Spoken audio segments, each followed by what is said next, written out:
पाटला तुझ्यासारखा भिकारी अवलाद गोपीचंद पडळकरची नाही. माझ्यात ती धमक आहे कार्यक्रम करायची. तुझ्यासारखी ती अवलाद नाही. तू राजाराम पाटलानं काढलेली अवलाद मला अजिबात वाटत नाही. काहीतरी गडबड असणार आहे एवढ्या खालच्या लेवलला. काय पडळकर साहेब तुम्ही पण, अरे ज्यांना मंगळसूत्राचा अवॉर्ड भेटले त्यांनी अशा दिग्गज नेत्याबद्दल जर बोलत असेल तर खरंच ही कुठं महाराष्ट्रासाठी आणि देशासाठी लाजीरवाणी गोष्ट आहे. आणि हे बीजेपीचे सर्व पदाधिकारी हे चांगल्या पद्धतीने ऐकत पण असतील. अरे लाज वाटली पाहिजे कुठेतरी. अरे हे महाराष्ट्राचं राजकारण तुम्ही बिहारचं राजकारण करून ठेवलंय. आणि तुझी लायकी काय बाबा, तुझी अवकात काय, तुला कोण कुत्र तर विचारत होतं का? अरे तुला साधा ग्रामपंचायतात सदस्य होता आलं नाही.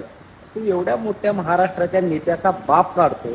तुला कुठं तर लाज वाटली पाहिजे. आणि हे कुठं महाराष्ट्राच्या मुख्यमंत्र्यांनी विचार केला पाहिजे की आपण जे आमदार निवडून दिलेले आहेत त्यांना बोलायची थोडीफार भान पण राहिली पाहिजे. अरे काय चाललंय, तमाशा करून टाकला तुम्ही जेव्हापासून सत्तेत आल्या तेव्हापासून.